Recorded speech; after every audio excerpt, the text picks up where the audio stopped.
The 40-Day Mirror, a journey through Jewish character. I'm Rabbi David Kadosh. Welcome to Day 2. Yesterday we spoke about sablanut, the strength to carry a burden without dropping it on someone else.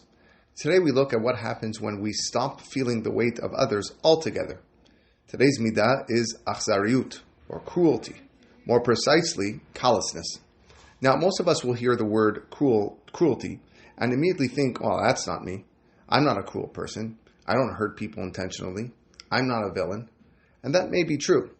But Achzariut is the Jewish tradition is not about the person who inflicts pain deliberately. It is equally about the person who has simply stopped feeling it. The person who sees someone struggling and looks away. Not because he is just a mean person, just out of indifference. The heart that has grown a callous where there used to be a sensitivity. That's the Achzariut that we need to talk about. The Torah goes out of its way in a remarkable and uncomfortable parasha to warn us about this exact drift. In Sefer Devarim, when discussing the laws of tzedakah, the Torah says, "Lo te'ametz et lavevecha ve'lo tikpot et yadecha." Do not harden your heart and do not close your fist towards your brother. The Sefer HaChinuch points out the order here. First, the heart hardens, then the hand closes. Callousness is always an inside job before it becomes an outside one. The cruelty we show others begins with a cruelty we quietly perform on ourselves, the slow deadening of our capacity to feel. The Talmud in Masechet Beitzah makes a stunning statement. Achzariut beYisrael siman shelo nitzedu me'Avram Avinu. Someone who displays cruelty, it's a sign that they don't descend from Avram Avinu. Because the defining inheritance of Abraham is rachamim, mercy, tenderness, the inability to be moved by another's pain. We are, by spiritual DNA, a nation of feelers. Achzariut is not just a moral failing.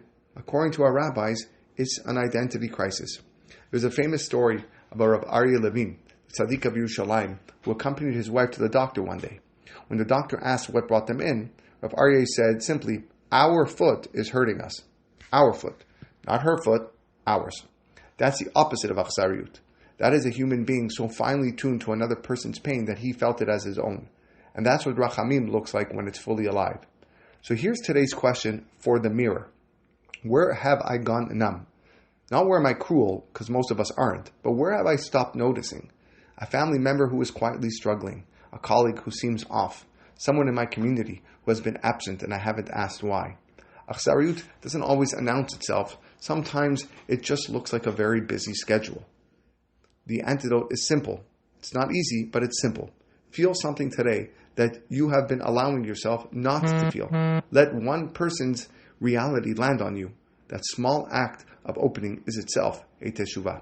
This has been Day 2 of the 40-Day Mirror, a journey through Jewish character. Until tomorrow.